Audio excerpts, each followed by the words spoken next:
do not know anything at all about Yu-Gi-Oh! I have never watched a single episode of the anime. I used to play the card game every so often back when I was in middle school, but that was about 15 to 20 years ago for me. So I don't remember a single thing about it, and it seems like they've introduced a lot of things that I don't eat, like my brain doesn't even have the bandwidth to absorb this information anymore.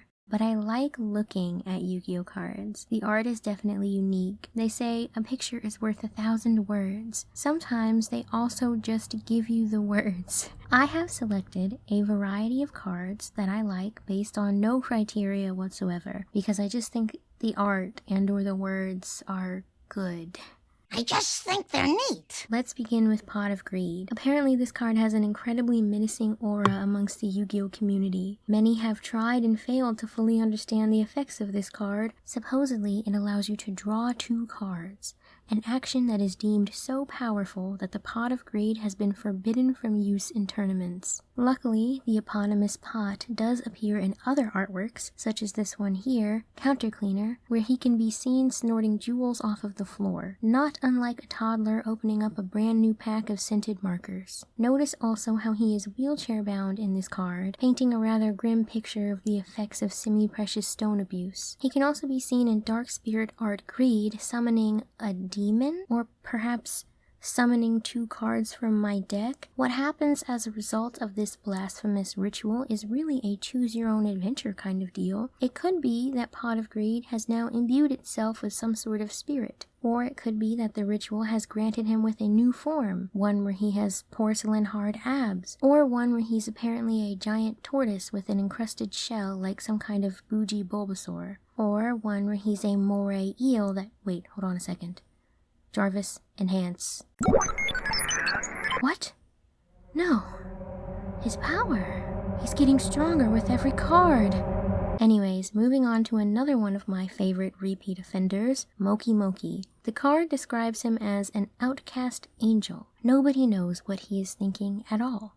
Sometimes he gets mad, and that is dreadful. I understand why he was outcast, because he doesn't have the typical appearance of an angel, neither the soft girl kind nor the incomprehensible horror kind. He's more like a block of tofu with accessories. Apparently, they mass-produce Moki Mokis in a factory, with their question mark appendages being attached one by one. No doubt this is OSHA approved. They did make a mistake, however, when they started putting Moki Mokis through the evil skull machine that makes you red. We all know red is the scary, angry color, as evidenced by Moki Moki in the Major Upset card, which, by the way, I believe Major Upset may actually have been his rank.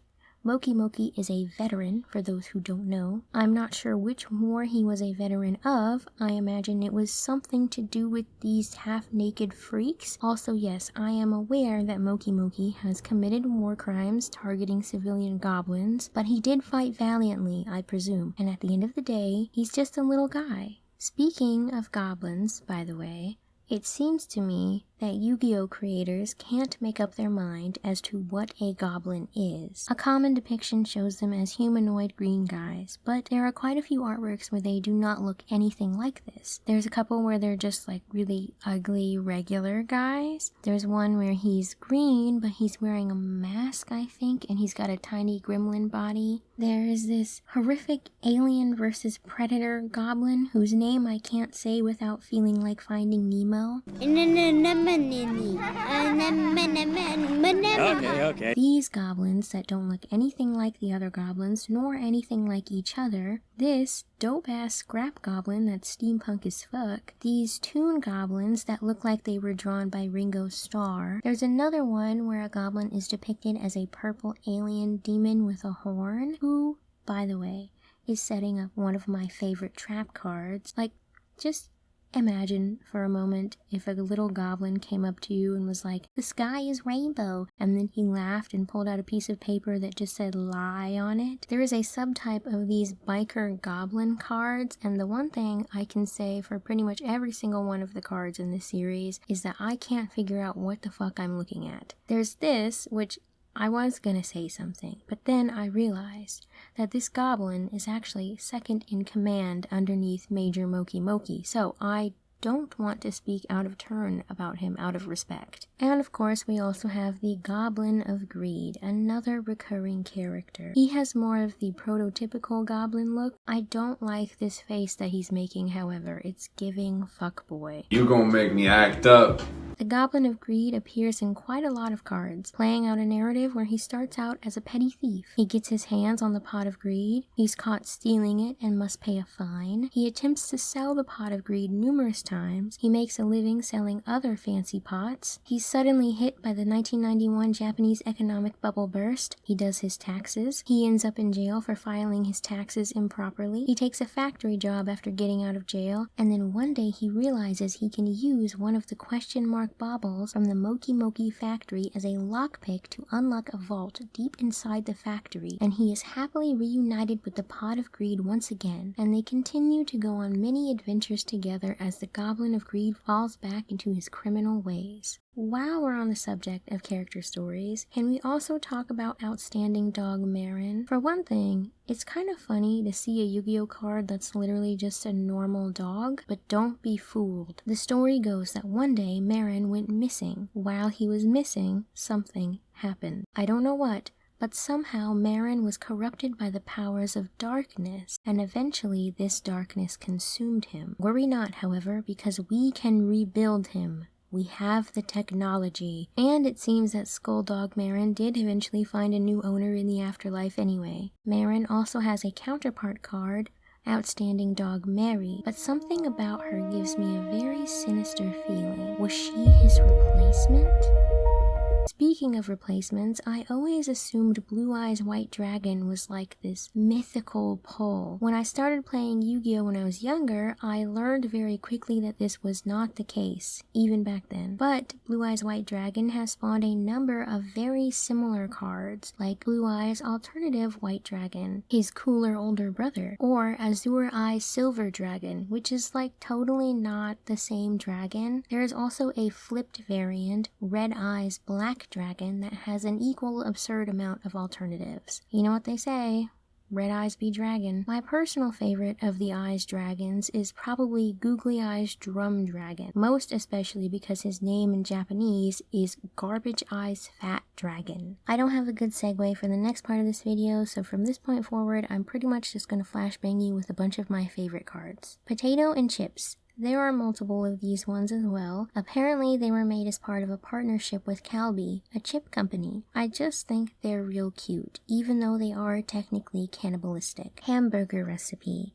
This card allows you to summon Hungry Burger, or its counterpart Angry Burger, which comes with cheese. The Rush Duel series or pack or whatever expands upon this burger lore, offering up even more goodies like Hungry Burger, Hungry Nuggets, Takeout Attack, but watch out for Hungry Coupon, every minimum wage burger world cashier's worst nightmare. This coupon can't possibly be expired, ma'am. I cut it out of a newspaper a mere 8 years ago. Ordeal of a Traveler. I hate it when I travel to Egypt and the evil red-eye sphinx demands I answer a riddle correctly or else he'll melt my mind. What walks on 4 legs in the morning, 2 legs in the afternoon, and 3 legs in the evening?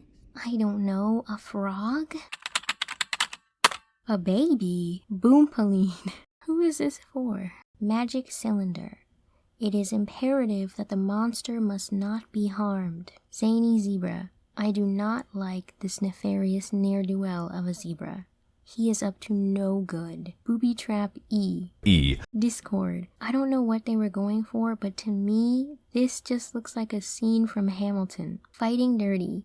Look, Sailor, it's Tuxedo Mask 2 middle-aged uncles. Little D. I mean, I would say he's average, really. Also, the flavor text for this card is supposed to be read in a Brooklyn accent, apparently. Yo, this Tyrannosaurus Tot's got a terrible temper. Fluffle Crane. POV, you are the toy at the bottom of the crane machine inside of the local Pizza Hut. Sonic Duck, a duck which can walk at a sonic speed. Sometimes he cannot deal with his incredible pace and loses control. But can he say banana? Of course, I can't end this video without talking about Aitsu, Koitsu, Soitsu, and Doitsu. To me, there is no greater character design than an out-of-shape middle-aged man in a skin-tight suit. Although it's arguable whether these guys are actually in suits or if it's just their skin.